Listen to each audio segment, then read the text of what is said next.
Good evening. Welcome to this regularly scheduled meeting of the Marquette Township Board for Tuesday, February 17th, 2015. If you'd all please rise and join us in the Pledge of Allegiance. I pledge allegiance to the flag of the United States of America and to the republic for which it stands, one nation, under God, indivisible, with liberty and justice for all. Thank you. Clerk, retire roll call, please. Trustee Durant. Here. Trustee LaRue. Here. Trustee Pompo. Here. Trustee Trescott. Here. Treasurer Johnson. Here. Clerk Rattari is here, and Supervisor Limata. Here. Staff President is Manager Gerard. Committee members present is John Marks from the Zoning Board of Appeals, Dave Wiegand from Planning, Roads, and Recreation, and Mike Springer from Roads and Recreation. Thank you. Next item on your agenda is approval of the consent agenda. As you know, the consent agenda includes those items which typically do not require immediate board action. Included tonight is the approval of the prior meeting minutes from February 3rd, received committee or other reports, water production report of January, the Zoning Board of Appeals draft minutes of February 5th, Sheriff's activity report from January, the Fire Marshal's report of January, the recreation agenda for February 17th, with the meeting that just concluded, I believe, the Iron Ore Heritage Rec Authority agenda for January 28th, the draft minutes from December 17th, and their ongoing wish list. The correspondence this evening not requiring board action is a copy of correspondence from State Representative John Kevela's office, in which he was just trying to encourage MDOT to potentially move up the schedule for the corridor improvements slated for 2019. The DEQ transportation public notice posting, the receipt of the charter quarterly franchise fee payment, and there's a few changes to the charter communication channel lineup. Also, we have bills payable in the amount of $118,092.04. Are there any items on the consent agenda that any member of this body wishes to remove for further consideration? Seeing none, I would entertain a motion to approve the consent agenda as presented. I'll make a motion we approve the consent agenda as presented. Motion and support. All those in favor? Aye. Those opposed? That motion passes. The next item on your agenda is approval of the remainder of the agenda. Are there any items that any board member wishes to modify for the remainder of the agenda? Motion to approve. Support. We have motion and support to approve the agenda as presented. All those in favor? Aye. Those opposed? That motion passes. Thank you. This will bring us up to public comment. Those members of the public wishing to make comment may do so at this time.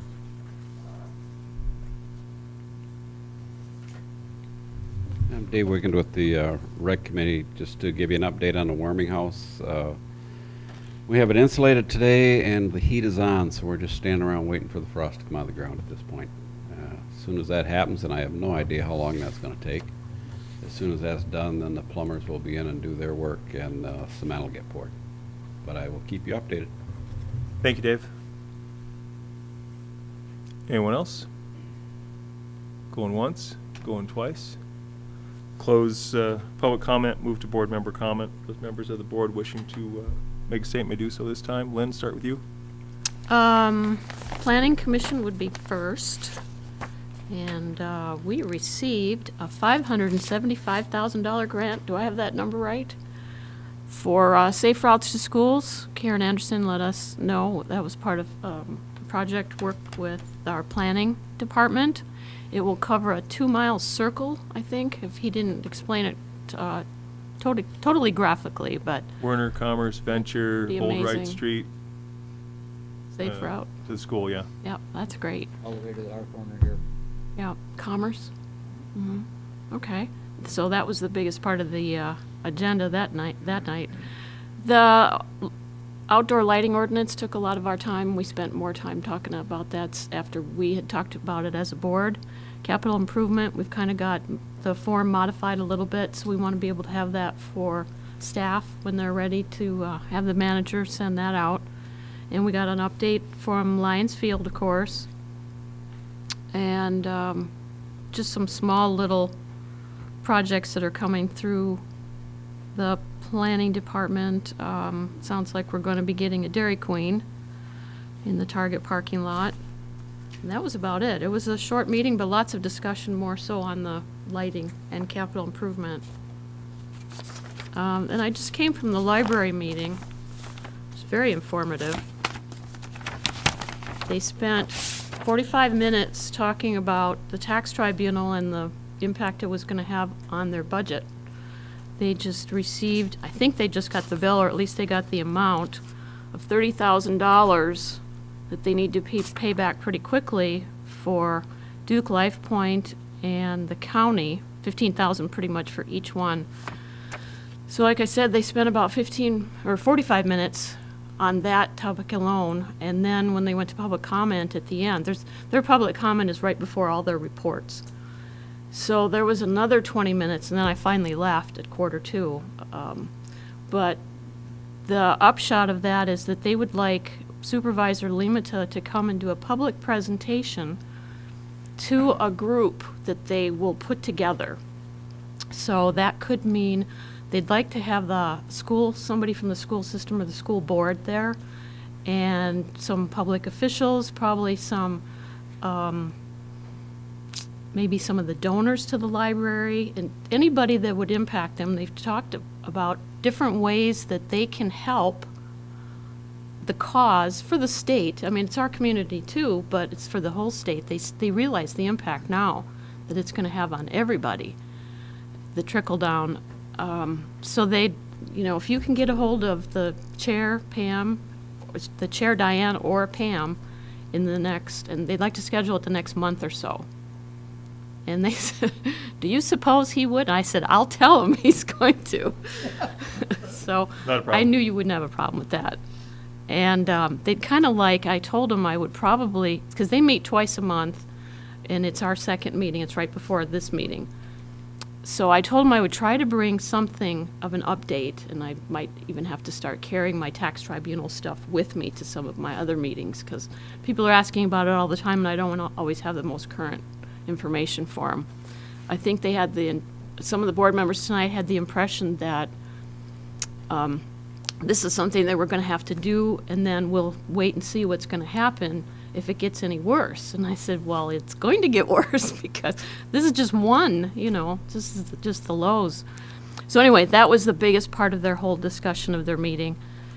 The first 20 minutes was a little presentation by their technical services librarian. That was extremely interesting about the money and the time and the effort and the number of employees they have who do all the cataloging and barcoding and walk the library and look at shelves and just see what book doesn't belong there. They spend a ton of their time doing that and making sure that books aren't lost. And they get new CDs that'll have a Blu-ray version and a regular version. They've got to split all those out and give them different catalog numbers and put different labels on them, put them in different sections of the library, put them into the state database. That's just one. And they handled 9,000 different pieces of equipment just of that type last year. I think it was 9,200. I had that in the front. But that was a very interesting presentation. They receive 30 to 40 new books a day that they have to do this with, besides the ones that they buy. And they have 27 totes that are about this big, this deep, a week that they process in borrowed things besides what they actually buy. It's amazing the volume of stuff that they put through there. And that was the main part of the meeting that I attended, and there's 7 or 8 reports after that I was not privy to because I had to leave. So they are very aware of the impact now that the tax tribunal is going to have on them, and they don't really know what to do, so they're going to try to do whatever they can. The beginning to start to make up for this $30,000 is they're probably going to close on Sundays, and that's going to start March 1st because they have an October budget. They have to start getting their budget ready. I think they have to have it to the city by, it's either June 1st or July 1st. So they're scrambling, trying to figure out how to save, at least this $30,000 they have to come up with right away, and then whatever bill we send them in the future for, I think, the next year. So it was very, very enlightening. That's all I have. Thanks, Glenn. Diana? Treasurer Johnson? I was at the Township Business Association today and two things came up. One is that they're up to 57, 58 members. They're working on some others and that, so they're moving in that direction and that to try and get additional businesses get involved with it and that, so they can do more within the township and that. And one thing that did come up, we have a 3-on-3 hockey coming up here in, next couple, 3 weeks and that. And they're going to contribute some dollars towards that, and then they're going to see about getting a couple small banners and see about putting them up, one of the banners up during the 3-on-3. So they'll be getting something coming, financial support for that coming at the same time. So those are the two major things at this point in time, so that's it. Thank you. Clerk Rattari? Nothing. Yeah? I received a call today concerning the ice rink from a mother who went up there a few times with her daughter to try to ice skate, and it seems there's always hockey going on, and she just wondered if we're going to set up some times. I know we discussed this before, but I think we were going to let it slide to see what happens, but no, I think we're starting to get complaints. Thanks, Dan. Pete? Just as watching, just caught part of the school board meeting the other night, and we talked about tax tribunal and that. I still wonder if they know exactly how it all works. They're concerned about paying back some of their checks that they're going to have to pay back, but they don't know if they're going to receive money from the state in time to cover the checks. And also, they made a comment. I'm going to go back and try to hear it again and listen to it about. Then after the state corrects this, then we'll be all right. But it's not going to be corrected. Once they're capped, they're capped. I don't know if they understand that, and I don't know if they understand restricted deed. So I thought of coming up with something that, little bullet points about, so everyone understands it, So that's what I'll. Thanks, Pete. Yeah, the school board meeting was on last night, and I listened to it, and the school board member that they had describing the impact to the schools didn't quite have a complete grasp on all the information. We have tried to include the school board in all of our conversations about the tax tribunal for the last 3 years. I think it was probably 3 years ago when we brought everybody in, all the stakeholders, to try to explain to them what was going to happen as we move forward. And we didn't have a lot of buy-in then. We don't necessarily have a lot of buy-in now. With some of them, the school mostly is concerned with the $540,000 that they have to give back. What they don't fully understand yet is that $540,000 that they're giving back is just on the 12 stores that we stipulated with pending the outcome of our Supreme Court challenge. And the floodgates will be opening now. So their biggest concern was, well, we have to send this check back. It's going to wipe out our fund balance. How long is it going to take for Lansing to make us whole? I think that's a great question because there's only so much money in the pot, and their $540,000 that they have to give back so that it can go back to the big box stores who challenged us successfully on the tax tribunal discount. That's only those 12 stores, and our worst case impact is a lot worse. And even on those 12 stores, the amount of money that didn't go to the coffers for the state education tax was somewhere around $250,000 as well, which is the money that goes into the pot that will supposedly make up the $540,000 that they think that they're going to get back from Lansing. And like I said, we've been screaming, standing on stumps and yelling about it for 3 years now, and now you're seeing the impact of those decisions, and I think it's going to put a real squeeze. You see what's happening with Peter White Public Library, like Lynn reported, they're going to close on Sundays. The school's worried about, cash flow shortage because they got to give back $540,000. Lansing eventually will understand that they're going to have $250,000 less just from those 12 stores in their coffers to give. So something's going to have to change the way they fund schools. It'll get cut back, or they're going to have to decide to come up with another way to raise that tax revenue. And we've been trying to warn everybody that it was coming, and guess what? It's here.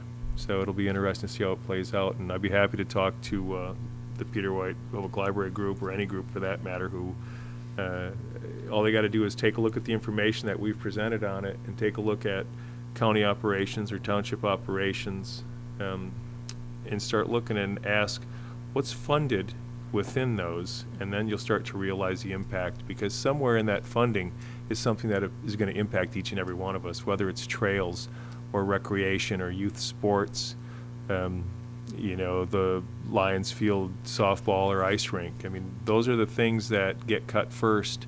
Having the library not open on Sundays is a terrible consequence.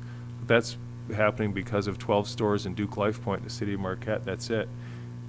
Now let's take a look at the impact when you spread it out over every commercial enterprise across the state of Michigan, and what impact will we have. It's, it goes back to, like I said, we need a legislative solution, and I hope that one day we're there. We'll close board member comment, move to privilege comment. Item number 8A. Randy, I'll let you do this introduction. The board, over several budget sessions as well as in general discussion, have had questions about our retirement system, municipal employees retirement system, and the defined benefit program that we provide to our employees and staff. Several times there have been questions that come up regarding the funded level, regarding future liabilities, and those types of questions. So what I've done is I've asked Tara Langham, who is here in the audience with us tonight. Tara is with MERS. She is the regional director for this area and does presentations to municipal bodies and groups of employees all over the Upper Peninsula. I asked her to come in tonight and give you a little update, a little background of what the MERS system is all about, what our defined benefit system is all about, talk a little bit about future liabilities and how they impact us and how we can impact those, and basically answer any questions that board members may have. So with that, I introduce Tara Langham. And Tara, if you could go to the podium, that'd be great. Now, she had passed out packets of information, and I had passed about 2 weeks ago in your mailboxes a small brochure about quick facts about MERS. Just if any of you want to know, I have more copies of it here. If anybody would like one, I can pass them down to you. But thank you, Randy. So, right, my name's Tara Langham, Regional Manager, and I've been with MERS just over 5 years now, and I spend the majority of my time talking to boards, talking to groups at municipalities, just about their funding level, plan changes, anything like that in terms of pension and all the other programs that MERS offers. And so really wanted to just have a conversation with you about where you are as far as funding position goes, and then, as Randy indicated, answer any questions that you might have. So in your packet that I passed out, and I'm not going to go through this in detail, but one of the things that I get asked a lot as the regional manager is what are other groups doing, or where are other groups in the UP at with their funding positions. And so I had done a morning break with MERS, which was for employers, about a month or so, well, the beginning of February here at the township. And I had asked our research department to break down the funding position of just the Upper Peninsula municipalities, because I thought that would have more of an impact of seeing just about the 100 that we have here in comparison for you to see versus just the over 800 that are within MERS. So I get asked that question a lot, and I'm happy to say that the township is in the majority of my municipalities at or above the 70% funding range.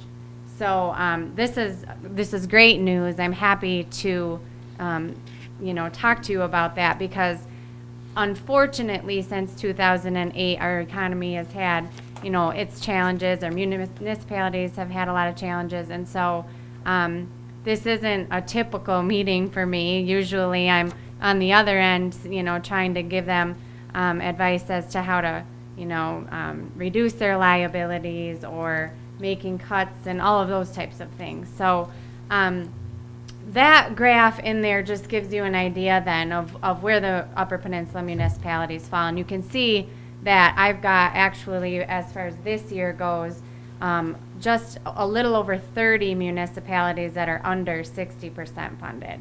So we're taking some strides in getting them back to a better funding position as well. So let me just talk a little bit about how we got here. and then what we're going to do in the future. So liability really is, somewhat like taking out a mortgage and paying for it as you go. You're paying your principal and interest. But when you look at it, you've got a normal cost payment that's associated with your current active. So you've got that payment, and then you've got your unfunded liability portion as well. So those two payments together equal out your annual required contribution to MERS, and you pay that in every month, okay? Those funds go into MERS. They're invested into our total market fund, which is a very diversified fund, and your assets are then pooled with all of the other municipalities within MERS, which is great for you because you have great group buying power, which reduced your costs. And as of last year, MERS reduced your administrative costs by 17%. So we were really happy to do that. And that's, again, because of that great pool. Your dollars are set aside for the township only. They're not, mixed with the city or anybody else. So yours are set in your own fund, your own trust within that total market fund. The average for the total market fund, 30-year average is just over 9%, so 9.3% is what we've returned on our investments. We, our board, and our investment team strives to hit 8%. So we've done a really great job of that. Of course, we've had our bad years, hence the unfunded liability, one part of it, right? So 2008 happened. MERS in the total market fund lost 25% that year. That was the good and the bad news, right?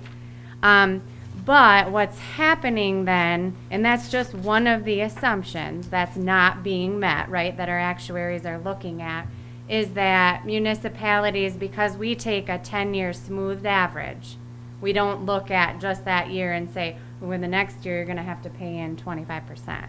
So we smooth that average out. But we're still in that 10-year smoothing period right now. So it's taking some time for municipalities to see themselves start to get back up as far as positions go. So when I looked at the township's valuation, it's really nice to always see that static number. And of course we want it to go up, but in light of what's happened since 2008, since 2010, the township's been at a 78% funding level. You had 1 year, I think it was 2011, where you dropped 2% to 76. So since then, you've been staying right at 78%, which is great news. Once 2008 happens, and hopefully as the economy starts to, get out of that recession, you should start to see that funding level go even further up. So you've got a very great plan here. You've got a great defined benefit plan. You have not made a lot of benefit improvements, which means you've managed your plan really well, and I applaud you for that. I spend a lot of time with my municipalities who maybe aren't in this good of a position, and I always turn them to the back of the valuation and I say, look at what's gone on. Maybe it's been union negotiations, maybe it's been whatever, board's decisions, whatever it is. It's always nice to look at the history of where you've been and say, well, you came in at a B2, but now you're at a B4, and so you haven't paid for that liability. So that's just, a couple of the things that have gone on, and the township here specifically hasn't really done a whole lot of improvements as far as, early out plans, all of those things. You're keeping it just very stable, which is great. You've got a member contribution rate where you ask your employees to help fund that pension plan, which is really nice because a lot of the municipalities I visit have a 0% contribution rate. And typically employees don't have a big problem with that because those contributions are always theirs. So it's a good way to help reduce the cost for the municipality, and also give that employee some ownership in their pension plan. Okay, so that gives you an idea of the unfunded liabilities and how that occurs.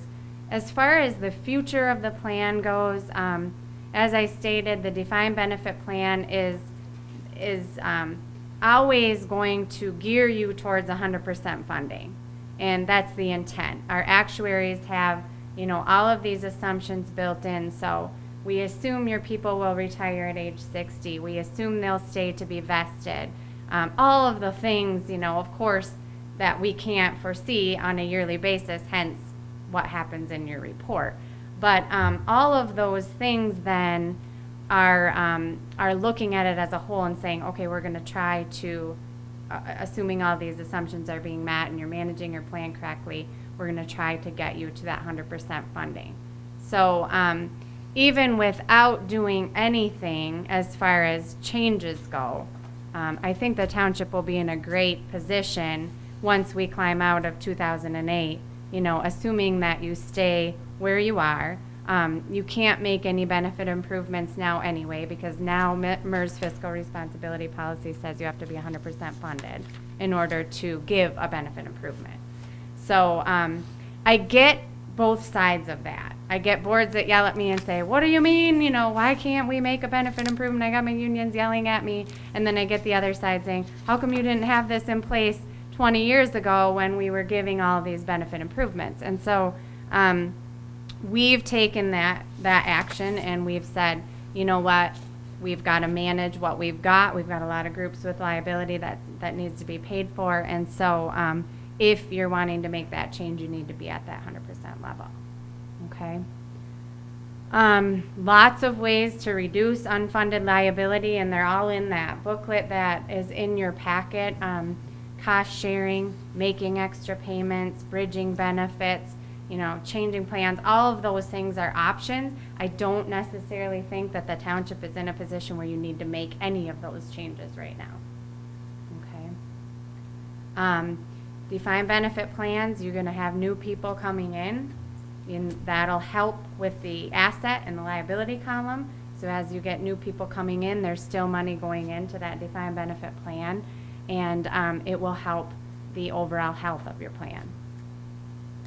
Any questions that I can help answer from the board? Sure. Yes, I talked to you when you made that presentation back in June. I remember. Yes, like, one thing I'm concerned with, unfunded liabilities Right. and that. And right now, we have a defined benefit, which Mhm. means if an individual retires, he's gonna get X number of dollars. If there isn't enough dollars to cover it, the township will make it up. Mm-hmm. That. I wanna get out of that, because all I can see is down the road, all of a sudden, we're gonna be like Detroit. We have an unfunded liability of X number of dollars in that. Mm-hmm. I'd much rather go to a defined contribution, Mm-hmm. because when an employee leaves, they walk out the door, Mhm. that's fine, we don't have any more financial liability for that individual. Mm-hmm. We can't do anything with the current employees, but I'm looking for future ones tonight. Mhm. That's what I'm going for. and Okay. that, 'cause I don't want the township to be saddled with an unfunded liability Mm-hmm. into the future. And this is what's gonna happen. As we grow, we're gonna start adding people. As we add people, sure, they're gonna pay into it. Mm-hmm.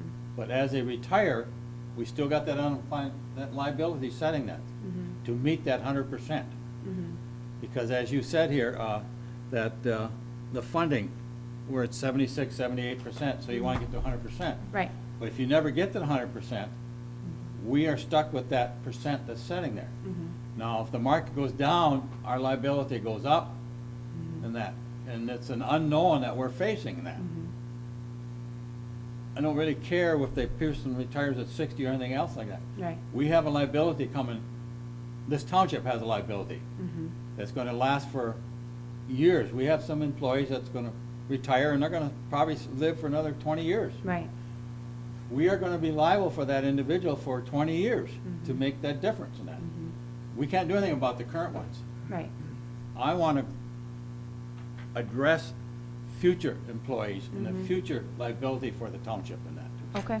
That's where I want to go. in that. And that's something that groups look at. If the township were interested in that and the board agreed that that was something that you would want to do, MERS we would do a projection study, and you would then see the difference between staying in a defined benefit plan and the cost of that versus a defined contribution plan. And I won't, take a lot of time going into all the specifics of what happens when you move from a defined benefit plan to a defined contribution plan. I understand that the private world has has moved away from defined benefit, and you hear that a lot. But there are some challenges that go along with that as far as liabilities go and having to pay those liabilities off faster and those types of things. So I do want to address, though, the liability that you had talked about in future people coming in. So you've got to take a look at your normal cost payment. So you've got two divisions here. And, you can always look to at, maybe defined contribution isn't the solution. Maybe it's offering even a lower benefit package to new hires coming in, to help keep that funding of the assets and liability portion for the defined benefit plan. And I understand your point, because once you move to a defined contribution system, it's pay as you go.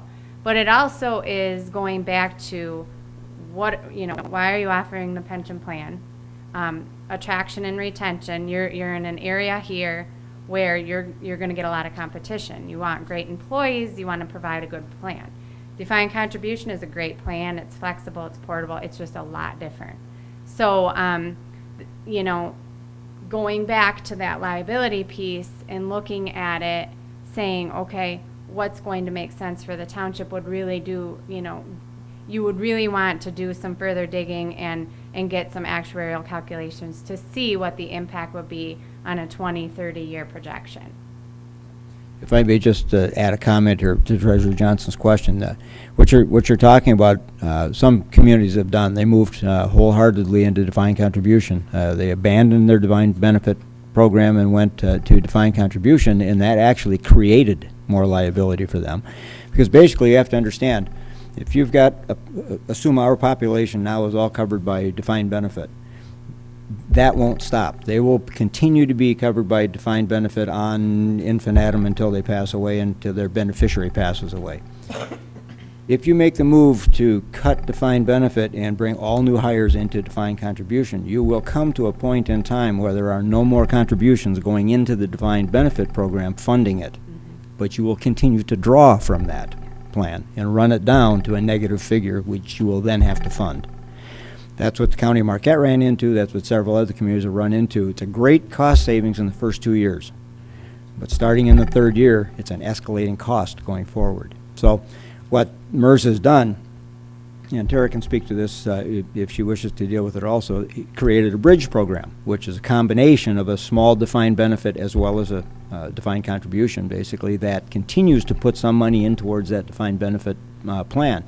Now, from our standpoint, let's assume our 17 employees, let's say 3 or 4 of them never reach the 10-year vesting. They leave, they go to work someplace else or whatever. That money doesn't go with them. That money stays in your fund.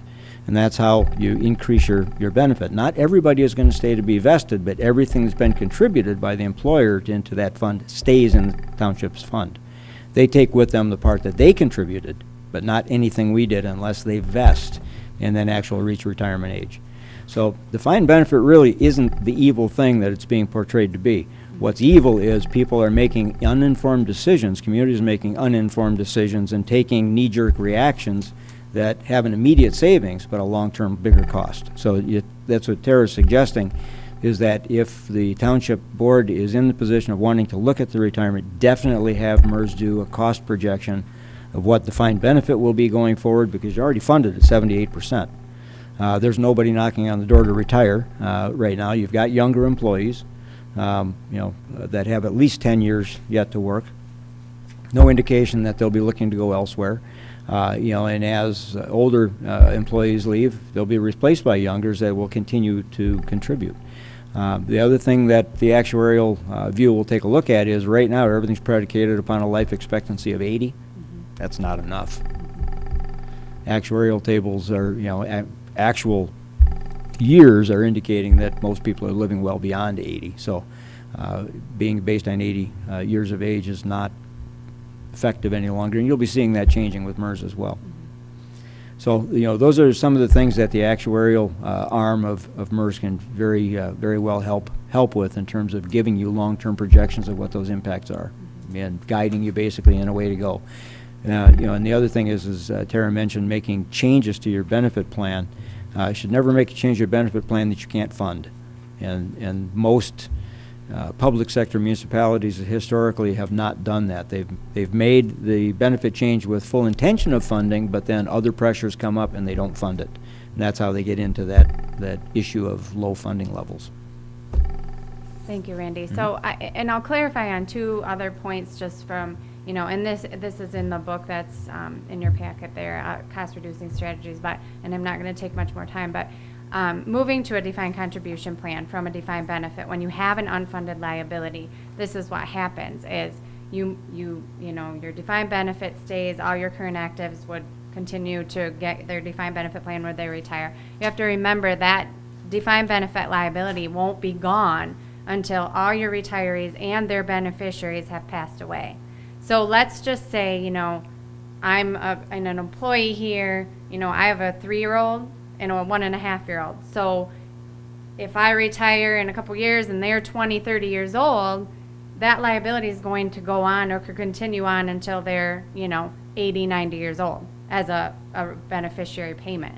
So moving to defined contribution doesn't get rid of right away your unfunded liability on your defined benefit plan. And we accelerate the funding on your unfunded liability to pay it off quicker because now we have no more funds going in from current workers.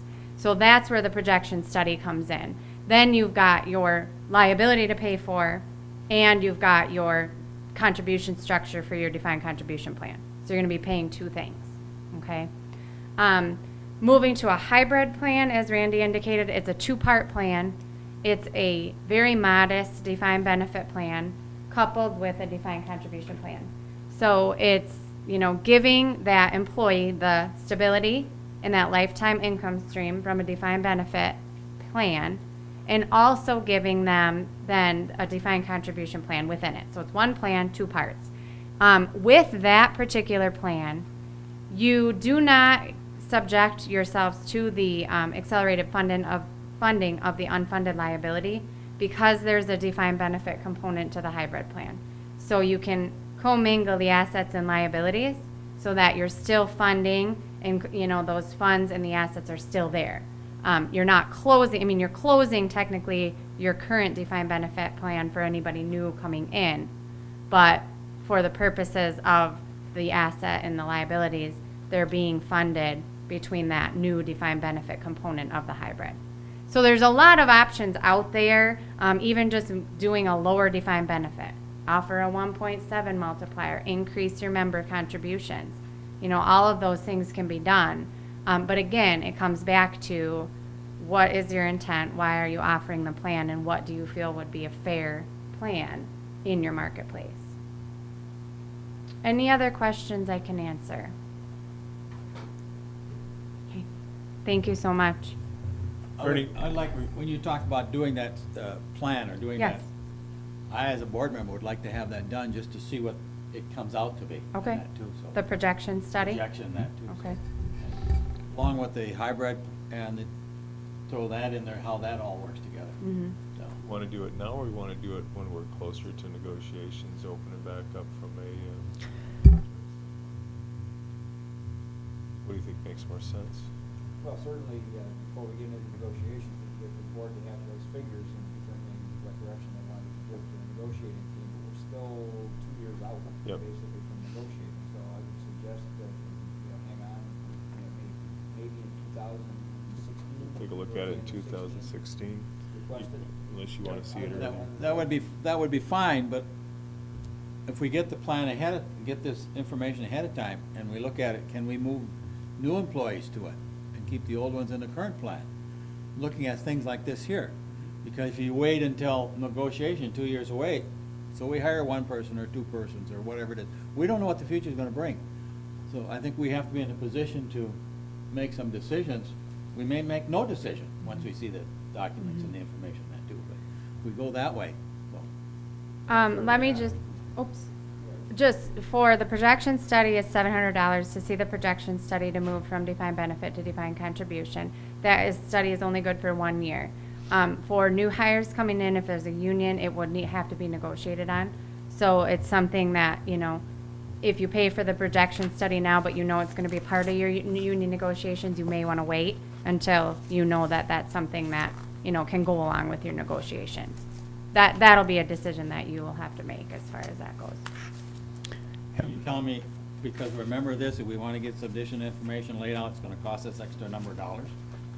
For the actuarial, To some of this. yeah, for the actuarial work it does, because that's farmed out work. The actuaries, you know, there's a cost to doing that. It's just like if I want to purchase military service credit, for instance, there's a cost to have that calculation done. Yeah. You know, just a couple of interest points, and I think, you know, they're important points, is that, you know, our funds basically go into a trust. They're our funds. Nobody else can access those. Nobody else can borrow from them. It's not used to cover somebody else's liabilities that may be less funded. So that's our money, and it's always there as our money. If staff members don't reach the vesting, that stays. Whatever's been contributed stays in the fund. The fund is growing. As Tara mentioned, there are over 800 municipal members now in the fund currently. Even though in the Great Recession, we lost 25% out of the total fund market. At that time, the value was just over $7 billion. We're now at $9.5 billion in the fund. So it's growing. It's a robust fund. We have new members coming in. How many new members came in so far this year? I think there were five new members that came in as of the last report. One in our region here. Yeah, in up here, the but I mean overall, and I think there were 5 that came in, and we've got 4 or 5. Yeah, we've got several more that are pending, basically, looking at it. So it's growing, basically, and as it grows, that investment pool grows, and we get, you know, more money gets better returns. So it's it's on a positive trend, and we're on a positive trend. We're at 78% funding, and the projection is that we will continue to go that way as long as we don't make changes to the retirement plan. And you will hear recommendations from me that if we do consider making any changes to the plan, we front fund it, basically. So we pay the liability. You know, as Tara mentioned, it's real popular to go from a B2 to a B3. Looks like a real easy change. It's not very much. It's about 1.5%. Well, percent basically. It's about 1% difference in the calculation, but it applies to all of the service credit. You know, so, you know, that's the insidious part of it is employers have not looked at that actual cost, basically, of making those benefits. So we just have to be cautious with that, and we've been very stable with ours.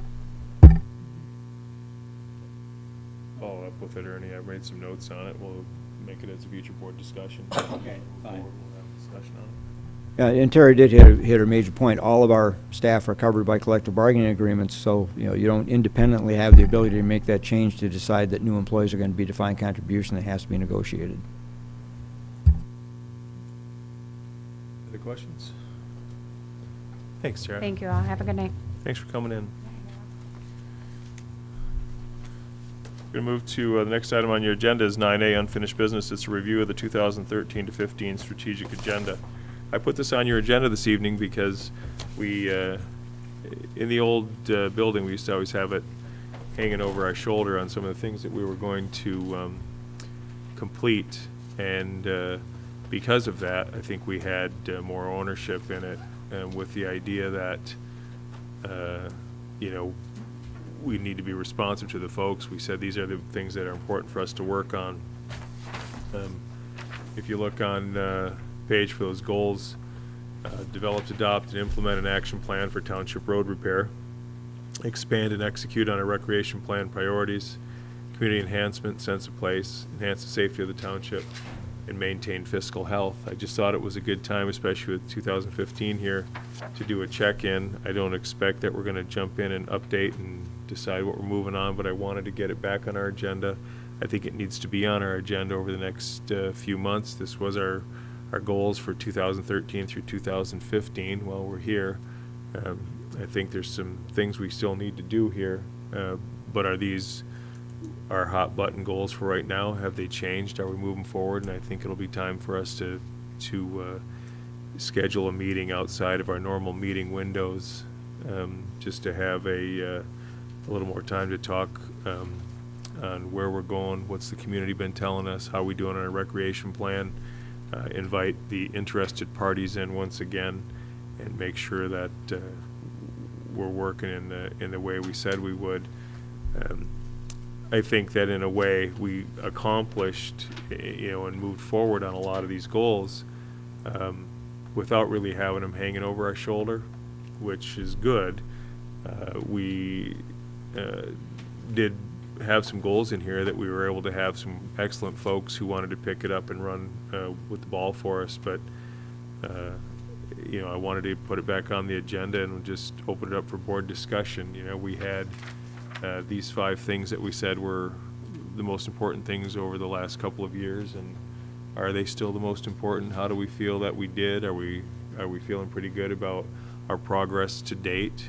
And like I said, I think it's time for us to maybe start thinking about having the strategic plan put together for 2015 to 2017 and just do another 2-year projection. And I think when we do that, the road repairs are here, but they're not completed, so will they still be on there? The recreation plan priorities, we know we're under attack from the tax tribunal. We've got some revenue funding concerns. Can we continue to expand and execute on the recreation plan priorities like we had focused on the last couple of years?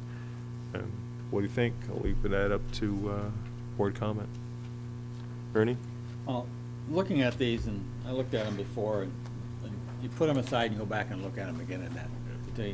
I think the road repair is, we're on a straight line to try to do anything, and all of a sudden, we got a big bump in the road till we don't, how we're gonna handle it at this point in time. I think that's, really, it's out of our control till we decide how we wanna handle it. And the biggest thing is dollars. How we're going to address that and get it out to the residents and that, and this is where we're at. And I don't think we've come to terms with how we're going to address it at this point in time.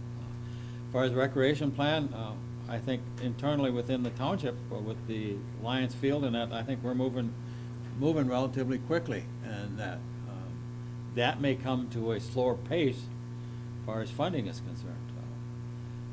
Community enhancement, I was looking at that and I was trying to figure out how I can address that, and I didn't come up with anything other than Lions Field and a few other things like this, and that's about it. The safety of the township, I think with the grant we just received for a bike path and that, it's gonna direct it towards that portion of safety in it. Fiscal health is, I got down to that and I looked at that, yes. With the tax tribunal, how it's gonna affect us overall in the long term and that. And it's, I think as what you said, Dennis, we may have to sit down in a meeting and just talk it all through. And that's my thought. Thanks, Ernie. Diana? I agree with Ernie with some of the things, and I think we're, as a township, I think we're on the right path to all these, like with the grants for the safe streets and lighting, and I think we're all on the right path for the goals. I think we're doing good. Thanks, Diana. Lynn? Oh, that was a great recap, Ernie, I thought, and that's pretty much where I was thinking too. The sense of place, I think, has come out in our events committee, thanks to all the people that have been involved with that. I think that is helping to define who we are and where we are. And yeah, the rest of them, I think we are on track for them. We're not finished with any of them. The fiscal health is going to determine all the rest of them anyway. But I suppose if, I wasn't sure where you were going with this when you put it on, if you wanted to, I saw a meeting, work session of some type with planning and rec and the roads, and just all of us get together again. Exactly where I'm going. We'd like to do that. I like to have us do that at least once a year anyway. I think that's important. So I'll get my calendar. I'd like to be able to, I think it's a great point, Lynn, because I threw it on here because number one, I wanted us to revisit it. Like I said, when it was hanging over our shoulder, we talked about it every other meeting. We don't do that anymore. It doesn't mean we have been making progress. I think it's important that we bring it out, let folks know that these were the goals that we selected for ourselves as a board and said these were the 5 most important things that we all agreed that we should be working on. We have made progress, but I think it's time to really revisit them. We said 2013 through 2015. We're not done. There's nothing that we're, remember we used to put a little star up on that thing and say, we did it. Some of these things we've accomplished, some of the things we haven't, but I think that's exactly right, is that it's time for the rec committee and roads committee and planning commission to all come together and let's talk about, you know, are we on the right track again like we did before? And I put it on here so that we'd hopefully move to that kind of an idea that when are we gonna get together? We don't wanna wait till budget time, you know, we gotta do something now between now and the first half of the year, so. Clerk, sorry? I agree with Lynn. I should set a meeting up next month or in April, whenever it's probably, maybe April, the weather will be a little nicer, so. But we do need to sit down with all our committees, and we do need to revisit some of these priorities. I do agree, we're close on some of them is ongoing, and, you know, the finances are gonna dictate a lot of them, so. But yeah, it's time to sit down with everyone again and do a 2-year or 3-year projection. And it'll kind of span beyond this board with the election and next year, but it'll give the new board or retained board a good starting point for the future also. Dan? Well, yeah, and unfortunately, most of it all goes back to, like Lynn said, maintaining the fiscal health of the township is, unfortunately, is going to make a big factor in what we decide to do. I personally think, you know, we've been I agree, almost everything we see in our goals have been pretty much started, if not completed. I would like to see us charge ahead a little bit farther with enhancing the safety of the township. When we look at what we put down there, basically truck traffic enforcement's not going to be much help to us until we get some kind of a truck route. So, but the street lighting, the complete street pathways, I agree. It's nice that we got the grant, but you know, there's other streets. I keep beating the drum about Ontario, but to me, Ontario is a important street to have a pathway on.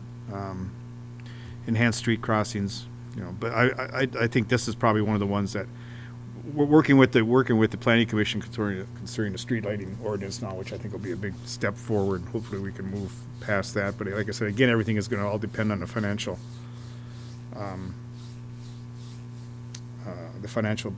how we're doing in the township financially. So I think that's going to be a big one of our biggest hurdles that we're going to have to face in coming up with a new strategy. Good analogy, good analysis. Pete? Well, if we didn't have any funding problems, we could put a lot of stars up there. But, you know, I think we're going to have to wait for a couple months just to visit some of this and have a work session because of, you know, until we get through with the tax season, and then we get through with the grants. More grants should be given out in the next couple months, and see if we get them or we don't get them, and then go from there. But I think a work session in the next couple months will be very helpful after we decide, or after we find out about the taxes and the grants and stuff like that. It'll give us a goal. But we have very good projects ahead. But in order to put that star up, we need funding. So that's it. So what I would then ask of the board is, give me a time frame or give me a month when maybe vacations are slowed down or anyone, I mean, it has more availability, and I will send some inquiries out to our other groups to ask about, you know, getting together. But do we want to, I mean, I know we're missing Dan for a few weeks, but end of March, beginning of April, I mean, is everybody comfortable with that time frame, beginning of April? It gives us time to plan with the other committees. Shoot for a period in there between the last week of March and the first week or so of April. Are we bumping into spring break for anybody, or? First week of April. Okay. So I'll send it out, and we won't make anything firm now, but I'll send it out and say we're looking for the first week of April if it works, and we'll see what kind of response we get back. And then we'll go from there. And when we want to plan it, whether we do it on a evening or we do it on a Saturday or something like that, maybe shake things up a little bit and get us away from the board table. I don't know. We'll see. And I will follow up with y'all when I hear responses back. Thank you. But actually, all in all, the last comment I have on it is we are doing pretty good. I mean, these are the goals we selected, and I'm not disappointed in our progress and where we're at. I think the biggest thing is financial at this point in time. The unknown. Right. But Dennis, this goes kind of along with our culture. You know, we're doing this stuff as a matter of fact now. It's not a matter of pinpointing one thing and saying, okay, let's start this. We've already kind of set our personality, and everything we do kind of gauges around that, and the fact that we've updated our CIP and everything and working on the lighting and the streets, and it ties in utilities, and, I mean, we are doing it, just It's- as a matter of fact. I think that's exactly it, Lynn. It's, we talk so much about it as we've evolved over the last 5.5 years that long-range planning, how far are we looking out as a board? You know, we're looking out at 10 years, 20 years to make sure we're getting it right, but what are the things that we have to do right now to get there? And we've done a good job of identifying those. And we've had tremendous community support from input from our strategic agenda meetings. The citizen survey, we had a great response on that. We took that information, and that's where these ideas came from, and I think that's why they were relevant, and it really helped us from a planning perspective. And I think you're right. I think what you're seeing is we've gotten a lot better at planning. We're looking at long range, but how does our short range planning tie in with our long range goals? And like I said, I'm not unhappy with where we're at all. I didn't put it on here because I wanted to say, you know, wow, we haven't been looking at this. I wanted everyone to look at it and say, you know what, we haven't been looking at it, but we're making really good progress. So thanks, everybody. 10A, new business. Consider the Recreation Committee 2015 grant request. At our last meeting, we had the opportunity to have some initial discussion with the Rec Committee on a couple of grants that they wanted to put together, and we did at that time discuss some reservations about putting funding or dedicating funding, and that we really needed time to digest it. We asked those same Rec Committee members to come back, and they've given them a couple more weeks to share and refine their thoughts amongst themselves. They had a meeting this evening, and I think they're here to actually show us now and make that formal request. And then hopefully we're going to have the board be able to talk a little bit about how much funding do we really have available in this 2015 budget with our revenue streams being under attack like they are. If you talk to that guy at the end of the table down there, he'll tell you we don't have any money for recreation. Talk to this guy in the middle of the table, I think we got a little, but the truth probably lies somewhere in between. With that, Mike and Dave.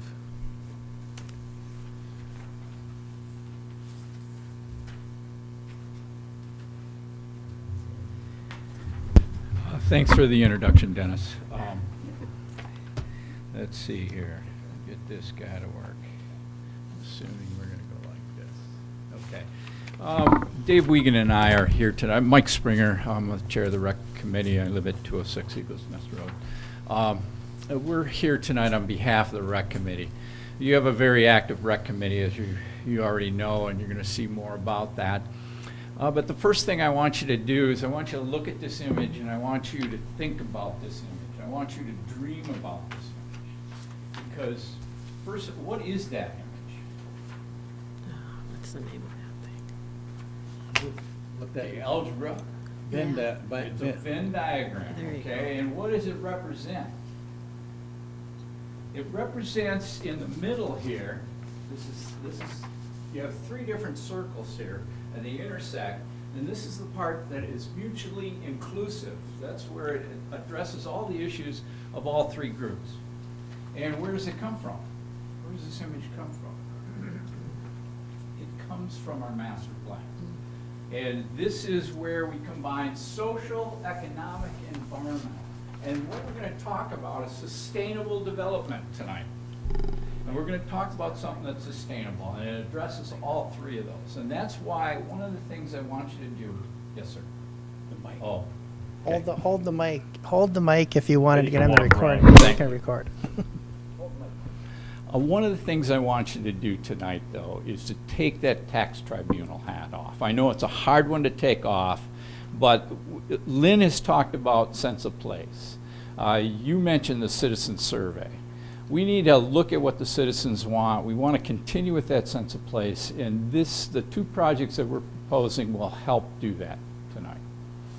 So, in the master plan, just real quickly, some of the things that it addresses: non-motorized transportation, talks about pedestrian infrastructure, talks about multi-use pathways, bicycle infrastructure, And remember this one underlined? We were the first township in the Upper Peninsula to develop a complete streets ordinance. So we're very forward-thinking, and we've been moving forward with, providing recreational opportunities. From our community survey, start looking at what the citizens wanted. Number 6 and number 9 here are through 10, walking and biking trails, parks and recreation and open space, building additional sidewalks. These are most important issues facing Marquette Township. Actions that respondents feel most important for Marquette to address are number 5, developing more walking and biking trails, developing additional recreation facilities, improving maintenance of parks. On this one, important various statements regarding Marquette Township's future. 7, 8, 9, and 10. More parks and recreation amenities, additional walking and hiking trails, more sidewalks on residential streets, parks, recreation, and open space. So those are some of the responses that our community would like us to address. And that's in part what we're going to do with these 2 projects. If we look at the rec plan under 2016, you can see both Schwemmwood Park and Lions Field. We plan to improve the parking at Schwemmwood Park and general improvements to sidewalks at Lions Field. The costs are going to be a lot less than this. This was estimated at the time.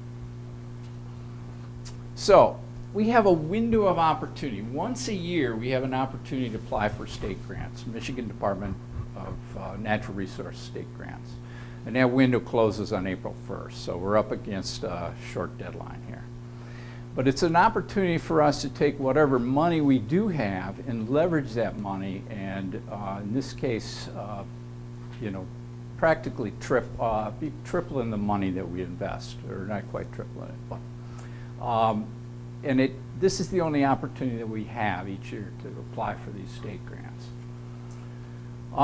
And just a little history, remember back in 2010 when the board supported this and so did the community, we were able to actually acquire this parcel of property here that gave us access to the Iron Ore Heritage Trail at grade level. So that was in part because of the support of this board. We also had 43 different community members and businesses and organizations contribute over $15,000 towards the purchase of this property. Last year we did the same thing. We applied for actually 4 grants. There was a Cliff Lundeen grant that went into Lions Recreation. And we also applied for a grant for Schwemmwood Park for $36,600 from the state.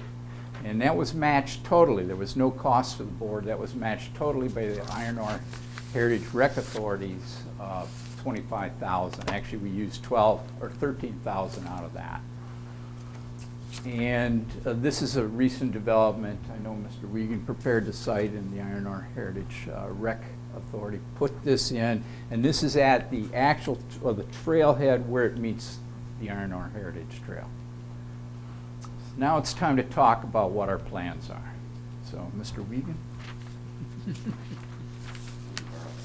You want that one? Oh, okay. You want this. What we're looking for to do this year with the grant cycle is the last grant cycle, the $36,600 paid for this trail that runs from the trailhead all the way down to the loop that goes up to the overlook in the parking lot.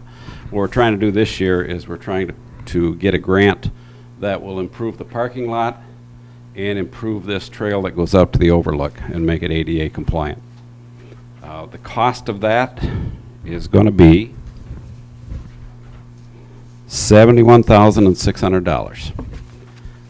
That's the total cost of the project. The grant we'd like your support to submit to the MNRTF is for $50,000.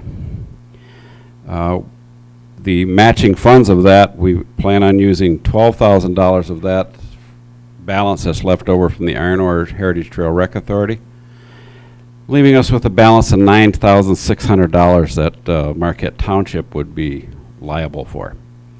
We'll come back to that. Do you have the passport grant? The passport grant is, what we're looking at there is, first, if you notice this map is, we've reoriented the ice rink and the warming shed is on the east side of that now. And if you notice the trail that goes all the way around the perimeter in the conceptual drawing. And what we're trying to do this year is to get grant funding to complete that trail. To put in the ADA compliant trail around the perimeter of the park, and put in the associated park benches and barbecue pits that go along that trail. The cost of that is going to be $64,400. We've put in for, we'd like your support to put in for a passport grant request for $45,000. And that would leave Marquette Township liable for $19,400. Now, that comes with a little bit of explanation. What was recommended by the Rec Committee tonight was to go with the 30% matching money on both the MNRTF grant for Schwemmwood and the passport grant for Lions Field. And the reason we recommend that we do this 30% matching grant is the way that it turned last year with the passport grant that we missed by 5 points. Last year we put in for a grant to get the kiddie park funded. We missed that grant being awarded by 5 points. What makes up that 5 point difference this year is going from 25% matching grants to 30% matching grants. That gets us that extra 5% or 5 points. With the Schwemmwood and the MNRTF grant, now historically those have usually been the small development grants, $50,000 or less, have usually all been funded. That's showed signs of changing this year, and it is going to change sooner or later. And our objective was to bring that, get that other 5 points so that we move ourselves up in the running for that grant also. Now, we come up short about $29,000 that the Marquette Township would be on the liable for if we got both of these grant requests. Understanding that Manager Gerard is convinced that we have no money, and I agree and the Rec Committee agrees there certainly has to be some consideration given there to come up with some additional funding. The additional funding sources that we've come up with so far is the Eagle Mine Marquette County Community Fund. Those awards, they do them twice a year. They should be coming, one should be out this spring. Planner McCarthy is going to apply for that. And the other one is the KBIC, which you're considering that later on for North Star, later on the agenda tonight. We would also like to go for the KBIC grant to make up some of those grant funds that we're coming up short on. We'd like to get about $10,000 out of the KBIC, and we'd like to get about $20,000 out of the Eagle Mine to make up the matching funds so the township doesn't have to come up with any money. Unfortunately, we arrive at the part of the road where it's the chicken or the egg. The grant requests have to be in by April 1st. The Eagle Mine grant and the KBIC grant, we won't know much before then if we're going to get either one of those. But if we haven't applied for the grants, or if we're not in a position to apply for those grants for the passport and the MNRTF grant by April 1st, then it doesn't matter if we get the $10,000 or the $20,000 because we don't have anything to go with it, so we can't do anything with it. We can always do something with them, but not what we intended to do with it. So that's where we're at with that. We'd like, next meeting, we'd like to present a resolution for the first reading for your consideration. We'd like to get your support on that for both the MNRTF grant for $71,600 and the passport grant for $64,400. questions for these gentlemen? Questions? I have one.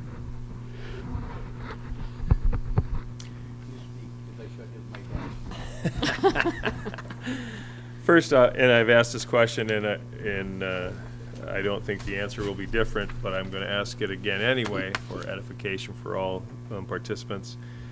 Does it hurt us when we are applying to the MDNR grants when we apply for 2 grants versus just one? If we only apply for one, are we more likely to be successful than if we're splitting it and applying for 2? The MNRTF Small Development Grant and the Passport Grant, while they are looked at by the same people, they are looked at for funding from different funds. And so they're both based on points, and points put you in the pecking order. So as long as you get the points before the cutoff line, then the award of one doesn't affect the award of the other one. My next question is, so one of the things with the Lions Field Recreation area that you and I are both very familiar with, is that we're putting a grant together for landscaping to do the trail all the way around, but there is no doubt that we're going to have to be doing some landscaping this spring with ice out, with snow out, in order to make that area, because it's going to be muddy and unusable for sure through the spring, but we have to do at least some minimal landscaping.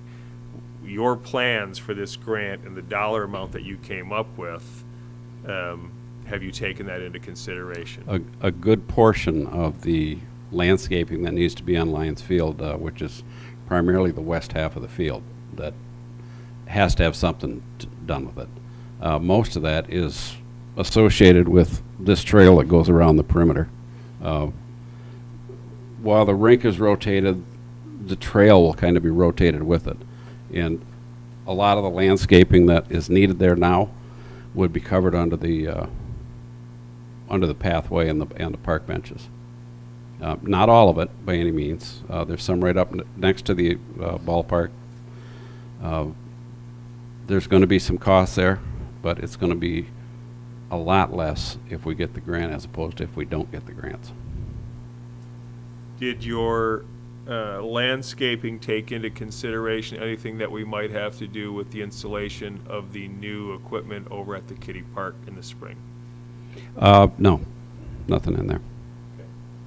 The landscaping that was considered in the Passport Grant is just that landscaping that is associated in the area of the pathway, which covers a large portion of the park, but it's not over by the kiddie park. Thank you. Other questions? Pete, go ahead. I guess as you figure out, I'm behind. I think we should go for the grant and, commit ourselves. We committed so many things in the last couple of years, and to finish off this thing, we got a brand new public works building. We got a township hall. We got the fire department. We did a lot of stuff on the Lions Field, and I don't think now is to get gun shy and not try for it. I'm quite sure if something happened, we didn't get one of the grants, and I'm pretty sure that we're going to get them, but that's only my own feeling. I think we can apply through for some other grants from different areas and different people, and I think that would help too, and I think we'll get some backing. But just there's so much involved in this thing. You're looking at 2 guys up there that give their blood and soul up there on these projects up there, and we saved a lot of money just by them 2 working.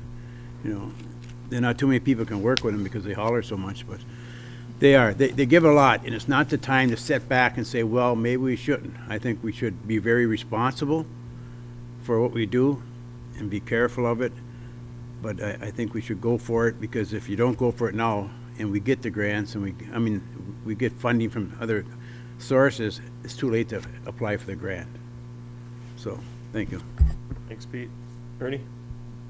Oh, Dan, go ahead. I agree, but unfortunately, we run up against fiscal problems again here, and I know that the next board meeting, I believe, we're supposed to have a breakout of how we're looking now with the money that we have to give back from the fiscal. I would like to see what that would look like before we $29,000 doesn't seem a lot, but in the long run, when we have to take half of, from what I understand, half of our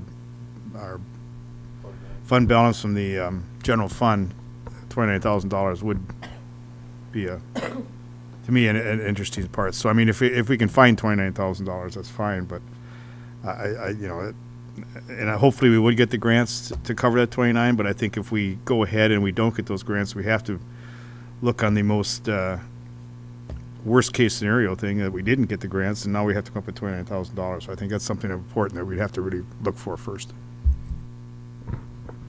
If I could input for Trustee Pompos' question. In essence, we're doing four grant requests. The MNRTF for Schwemmwood and the passport grant is what we're seeking your approval for, so we can present you with the first reading of that resolution at the next meeting. But is there a possibility that we won't get all four? Certainly. Is the township going to be on the hook for the balance if worse comes to worse and the tribunal decision impacts our budget as much as we think it's going to impact it? No, we can withdraw from any one of those or all of those anytime you want to. The problem is if we don't move forward and at least apply for them, we're for sure not going to get them. And all those projects are going to come to a grinding halt as early as tonight's meeting. Thanks, Dave. Other questions? Lynn? Two of them, I guess. I'm wondering, we've got an improvement savings, it looks like, in our financials, because I was looking for money. And I'm wondering if any of that is earmarked. The second thing is, how real are your numbers? If we get to the point where we can go out and do some local fundraising or slave labor or something like that, get contributions, at some point, besides maybe other people to tap. I mean, is this a high number, 29? And how high is it? If you got a contingency? The 29, the 29 is as high as it should go. The dollar amounts, the 71.6 for Schwemmwood and the 64.4 for Lions Field, that was taken off the opinion of cost from our conceptual drawings that this is based on. That's where those figures came from, and those are the ones we're using. And the 29,000, it's worst case scenario. That's if we got both the MNRTF grant for Schwemmwood and the passport grant for Lions Field, and we didn't get KBIC or Eagle Mine monies, then we'd be on the hook for the whole $29,000. Hopefully it won't come to that, and if it comes to that, then we'd have a decision to make as a board that, what do you want to do at this point? Do you want to discontinue the pursuit of those, or do you want to press on and find some money someplace else? Okay. Ready? Go ahead. I think listening to everything, I think we're at a point we need to move forward, because we can always back off, but we have a time frame that we have to meet. So as we move forward, things could change, and we're going to have to back off. But if the best scenario comes forward, that we do have dollars, everything's in the bank, now we're moving forward in that. Yeah, and it's never a good idea to apply for the grant and then have to pull out at the last minute and say, be awarded the grant. The worst thing that could happen from my perspective is be awarded the MNRTF grant and say, gee, I'm sorry, we can't accept it. Due to circumstances beyond our control, we don't have our matching funds. I mean, that's not a good idea because it makes us look bad. But if you're looking at worst case scenario, then, I mean, that certainly is part of the reality. But we can't operate based on worst case scenario, because if we did that, we wouldn't be doing anything. We wouldn't be moving forward on our strategic goals. Other questions? Randy, go ahead. It's not going to be doom and gloom. What's the time frame on these? I mean, when do you expect a decision to be made? Are we going to be waiting till November on this one, or I mean? Yeah, these are actually the passport and the MNRTF funds you would actually not see until 2016. Well, the earliest would be December of this year. Okay. but even, it may not be awarded. Well, keep in mind the $36,600 grant that we were recommended for approval, the legislature still has not taken action on that, so. So we're not talking necessarily about a 2015 contribution. No, I don't believe we are. Okay. And even if we get the grants awarded, we're not looking at any construction in those areas until 2016. Yeah, and my concern is 2015 is where my concern is because this is the year that we're going to have to repay the prior taxes. And we've already got financial commitments this year that are pretty much going to tap out what's available in the general fund. As a for instance, right now, we're going to be taking delivery on the Kitty Park, the new equipment for Kitty Park. That's a $58,000 investment that we've committed to, that we have funding for. But along with that, Supervisor Lima to hit on another aspect of it, then you're going to have to talk about fencing, you're going to have to talk about the landscaping within the park, and those things are not part of that $58,000. Those are additional costs that will be incurred this year, early this year, in fact. So, yeah, and that's why I made the comments to the Recreation Committee tonight to not count on much contribution in 2015 from the general fund, since we've already expended $145,000 at Lions Field Ice Rink, and going forward with that, those were somewhat over what was actually budgeted because we made plan changes along the way, made a bigger rink, used concrete instead of blacktop, got all season boards instead of the poly boards. Those were additional costs. So if we're talking 2016, then I think we're talking about something that we can build into those budgets to accommodate that, make some budgetary decisions in the process later this year. And that's anything that happens within the scope of these two projects would not realistically happen until 2016. Yeah, and we are looking forward, when we complete Kitty Park, we're looking forward to a lot of volunteer labor and some volunteer materials as well, contributions of materials to finish that off. Face the whole Lions Field, everything that we've done out there in the last 5 years has been accomplished through a tremendous amount of volunteer labor. Correct. Well, and corporate. We couldn't have gotten done what we got done. And corporate this whole thing participation only as well. works. This whole thing only works if the residents step forward and volunteer, and they've been real good about it. I mean, they did it in Schwemmwood. They volunteered their time and money and dollars, and the volunteers are showing up at Lions Field all the time to help take care of that. If there's anything we can count on, it's the fact that we're going to get some volunteers to help us out here. I hate to lose that. I hate to stay stagnant for a year and lose that. In reality, the only thing we're going to have going this year is as soon as the legislature approves the 36.6, is we can go ahead with that trail in Schwemmwood that goes from the parking lot to the trailhead. So that's the only actual construction that we can do with respect to grants awarded from last year. Pete? No, this will be he's going to explain at this meeting, and then they have to come back for the 2 readings after this. You want a motion from the board to tell you to move forward and bring us back to. So that we can bring you a resolution for the next meeting, for a Okay. first reading. I'll make that motion. I'll support. Motion support. Other comments or questions? Seeing none, we have a motion on the table to direct the rec committee to move forward with the pursuit of the 2 aforementioned grants. All those in favor? Aye. Aye. Those opposed? Motion passes. Thank you. Gentlemen. Just a couple of things here. I'm going to save these for another presentation. Is that music? Just a little bit of history. Is that music playing? A little bit of history with the rec committee, and just some slides just showing what the volunteers have been accomplishing over there. And, part of this is having a vision, and making this a place that people want to move to and live at. And it also fits with this vision because it addresses both economics, social, and environment. And also want to point out that we're going to have a public input session on Wednesday, February 25th at the Planning Commission at 7 p.m. And that's where the community hopefully will come forward with their questions, concerns, and their support. Because this is a real important part of the process, the application process. So with that, I thank you, and we'll look at a first reading at your next meeting. Thanks. Thanks, Mike.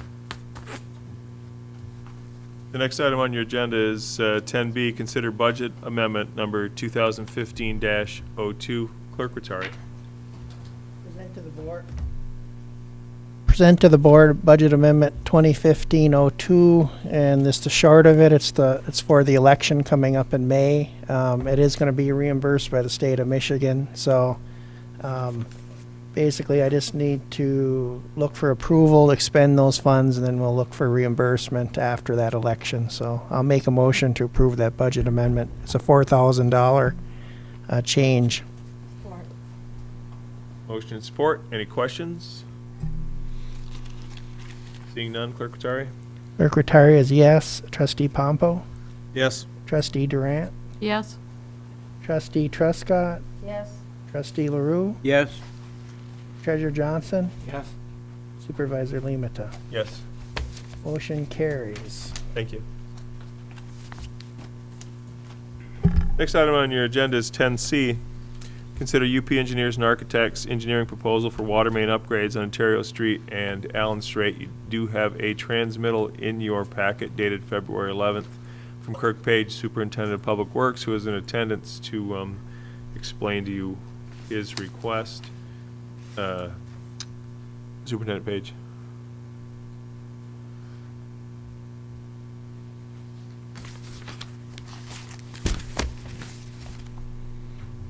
Kirk, I'm sorry that we didn't get to you sooner. We'd like to have you up at the beginning part of the agenda, but because we had the privilege comment and a couple of other things, so I apologize for keeping you late. I know you put in a full day today. Thank you. Actually, I found it interesting, the earlier presentation. So the Marquette County Road Commission has received funding for road construction and stormwater sewer construction on Ontario Street from Werner to Allen and Allen Street to Erie Street. This is not part of the Township Millage Road project. This is a separate project, and they received, I believe it's actually block grants for this particular project.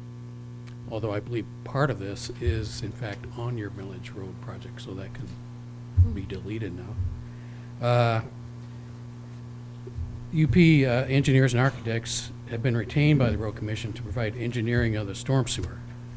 And the engineered plans are due to be submitted to MDOT immediately. Per our 2013 Water System Reliability Study, we need to construct a 12-inch water main, transmission main on Ontario and replace existing 6-inch water main in Trowbridge Park with 8-inch.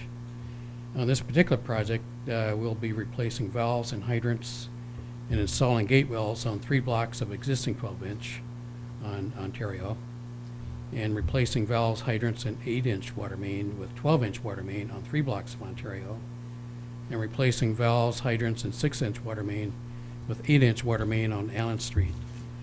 And attached is a proposal from UP engineers and architects to prepare plans, specifications, estimates, and permit applications for water main upgrades for Ontario Street, from Werner Street to Allen Street, and for Allen Street from Ontario Street to Erie.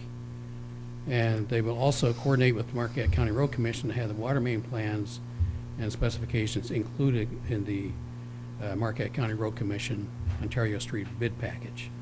So I recommend approval of the UP engineers and architects proposal for a not-to-exceed fee of $11,500. Board's pleasure.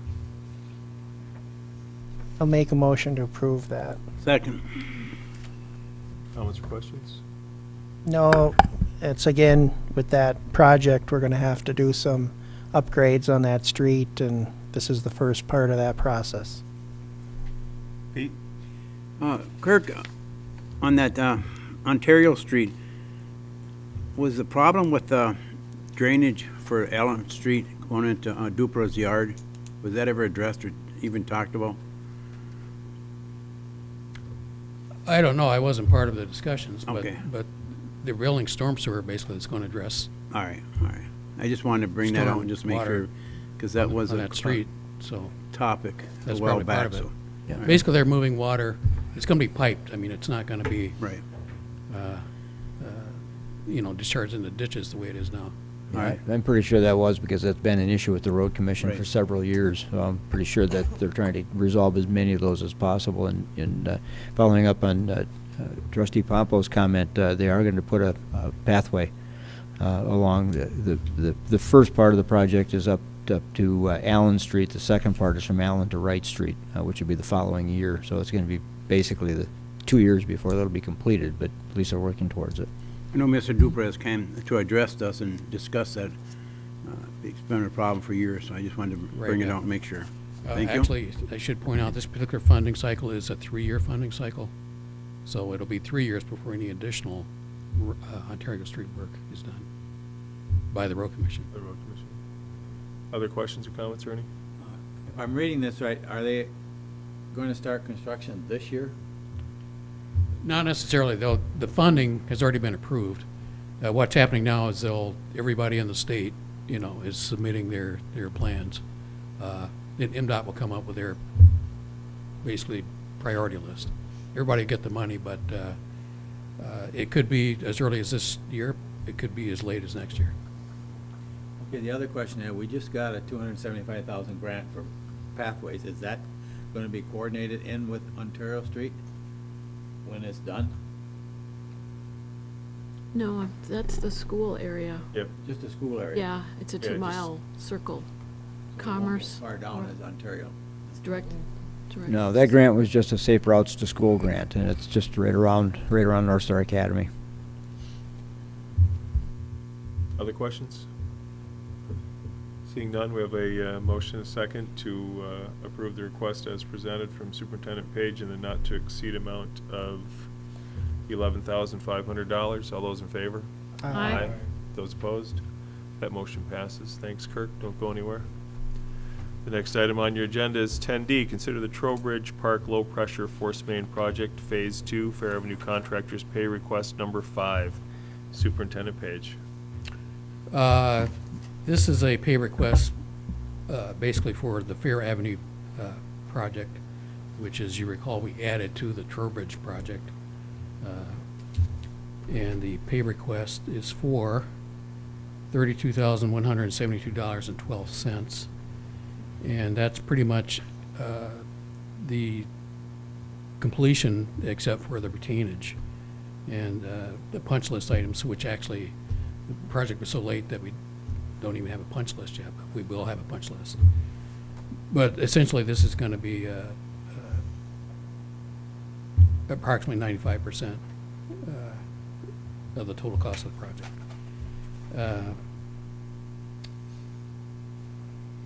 So the retention is going to be $23,198.88, and that's actually for the combined projects, that number.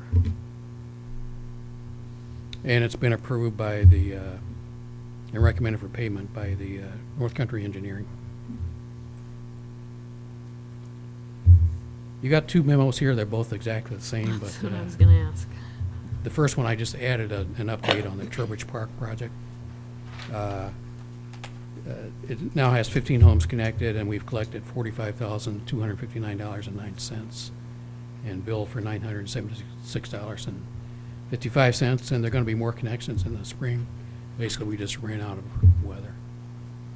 But it does show that the need existed. That's why it became where you were Right, getting yeah. all the phone calls to, okay, can you stretch it out a little bit farther and let me connect? Yeah, and actually, the amount is fairly large, and that's because we have had, I forget the exact number, 2, if not 3, families that have paid off the whole loan already, so.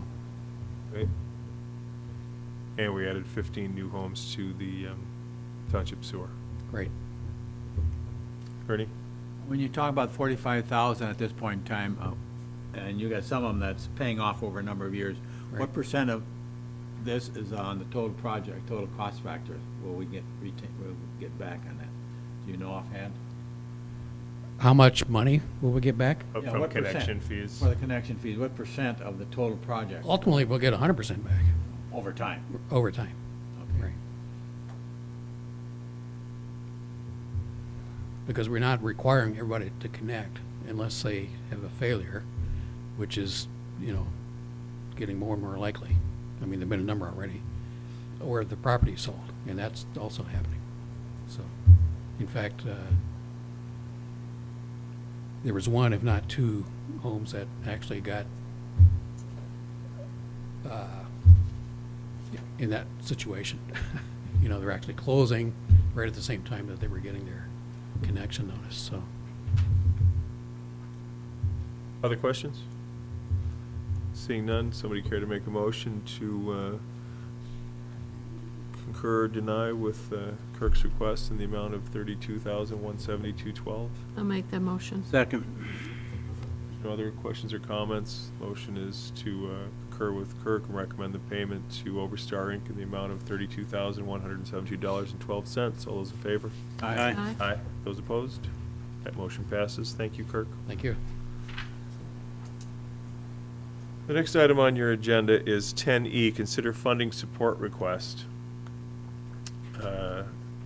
The funding support request, once I get scrolled down to it, is what you've seen before through North Star Academy, and it has to do with the Keweenaw Bay Indian Community 2% gaming monies. It was alluded to a little earlier by the rec committee members, but the Board of Trustees of Marquette Township have been a long-term supporter of North Star Academy, and we've routinely supported such requests. Manager Gerard did want to note the fact that we may also be looking for KBIC 2% monies as we look at the adopted rec plan and as recommended by the rec committee members who are here this evening. And just wanted to point out to board trustees that it's a limited amount that they have, and would that negatively, or could it potentially negatively impact any requests that we may make on that same pot of money? I think it's a very valid point. I would also say that North Star Academy, again, because they can't apply for it directly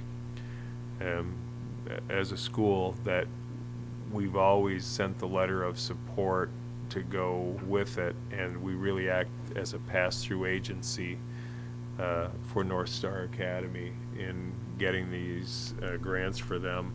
I think that the grant request that North Star Academy made,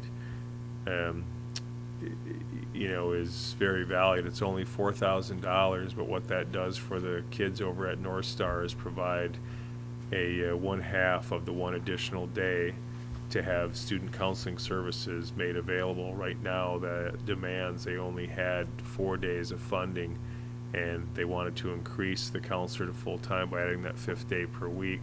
This $4,000 will allow them to pay for that counseling services to be full-time, to be there 5 days per week for the entire school year. I think it's a worthwhile request on their part, and that's what you're being asked to do. Again, it's a letter of support, and we're just the pass-through agency for North Star Academy, as this board has seen on several other occasions. If you recall, it was 2 years ago when Keweenaw Bay Indian Community surprised us by including an additional $27,000 with the request to North Star Academy, because they found that we had been very good to work with when they were exploring for their current convenience store and gas station operations, and because of that, they had the president had asked for that increase. So, I guess I feel I certainly could support the $4,000 increase for the request for North Star Academy. I don't know that they'll add $27,000 to it this time, but one can always hope. Pete? I'll make that motion that we approve it, and maybe they'll make the same mistake again, hopefully. This will be the year that we could use it, but I will make that motion and we approve the pass-through for North Star Academy. Motion and support. Any board member comment or questions? Seeing none, all those in favor? Aye. Aye. Those opposed? To follow up on that, I think we should have staff or whoever it is start putting one together for us so we can then apply at the same time. So, That's a good point, Ernie. That motion passes. The next item on your agenda is 10F. It's the manager's report. Manager Gerard. Just a couple of items. You do have a printed report. Not going to add much to it. Jim Olson and Gordon Stryker are back this week, hopefully wrapping up their preliminary work on the fee structures. They're meeting with departments, and we'll then go away for, I believe, another week before they come back, and hopefully bring back their final draft for us to take a look at. The local roads rehab project, Mr. Wiegand and Planner McCarthy, myself, and Kirk Page have been meeting with an outside agency that's been working with the Road Commission on this issue, trying to identify possible some additional cost savings, maybe some different ways of doing some of the projects, or possibly a different order in the way the road projects were being done to be able to move forward with this project. We do anticipate having a report and a recommendation back to you for your March 3rd meeting. In terms of what we think we can do, and if there are any modifications to the plan that we may need to communicate back to the residents with, to give us time to still do that and be ready for spring. Public Works Center, we are ready for open house for the board. Superintendent Page has suggested Wednesday the 25th that be open for the board members to come through, and then on March 3rd, prior to the March 3rd board meeting, to have it open for the public to tour as well, if that works with your calendars. So if you could get back with us and let us know if those dates fit with your calendars. Corridor Committee did meet. We had several items that we discussed. I have attached the minutes from the last meeting for your consideration. I guess the only final comment that I want to make is with regard to the $575,000 plus or minus right in that area that we did receive for the Safe Routes to School. I think that was an excellent cooperative effort between North Star Academy, the Marquette County Road Commission, and the Township Planning Department. The three of them put this together and did a lot of work on it and a lot of presentation, and I think all three should be congratulated by the board. Thanks, Randy. Questions for Manager Gerard?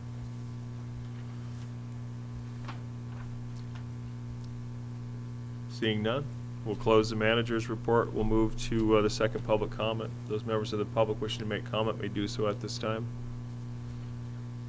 Going once, going twice. Gone. It's gone. Additional comments from board members. Lynn? I'd like you to think about something. And I may ask a rhetorical question. If somebody happens to know the answer, that would be fine. We've spent, or well, that's the question, I guess. How much time have we spent talking about a bypass? There's been a lot of things in the paper lately about resurrecting 595 and what Deb Pello and her associates are doing to that end. I'm concerned that that's for a specific group of people, some private enterprise, some private property owners. The strength that they're garnering for this project could be put to better use in helping the whole community, the whole county, the whole area, the whole UP for traffic issues that would impact all of those groups. And I'd just like to have you think that if we could put our muscle behind that objective instead of doing a pinpointed campaign, that I think it would be more beneficial for everybody.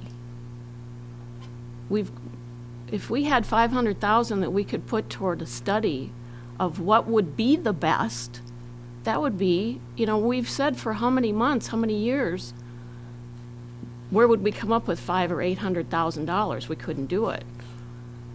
If all of our communities supported this as well as the legislature, what kind of an impact would that have for us now and in the future? All of us, not just a selected few or a certain one or two townships. But I'd like you to think about that as this discussion goes forward, and And I'd like to see what the rest of us think about that. If it's something we want to try to pursue, set up a meeting, ignore, ask questions. I think it would help the UP as a whole with all of the traffic issues, the trucking, the safety issues, which I don't see because there aren't, I don't see the magnitude that they allude to.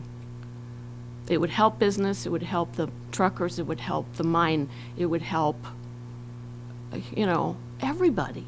If we put that money and that effort into the bypass, wherever that ends up being. I'd just like you to think about that. Diana? Not gonna top that, nothing at this time. Good answer. Ernie? One thing, I got this late today on, this is from the County Township Association, it has to do with the support of a grant for the Van Riper Park, and I'll hand it over to you and see if we can't put it on next meeting so that we can at least discuss it, and everyone has a copy of it and that too, so they want us to support a grant they get for some equipment at Van Riper, and I didn't think it was right for me just to bring it up at this meeting, at this point in time, without everyone having a chance to look at it, and that, so at this point, so.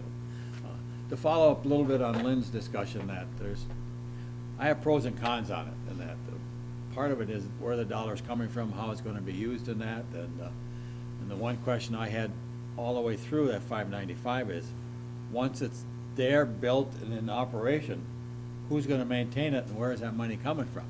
And that has never really been addressed anyway, and that still is a question I have sitting out there, and I can see good points, but I can see some bad points, but, I think Lynn has addressed some of the concerns a lot of people have is who's behind it and why, and that. What's the long-term effect is gonna be. I don't have any answers for it. I think these are gonna, hopefully will come out in time, and that's all I have. Thanks, Ernie. Pete?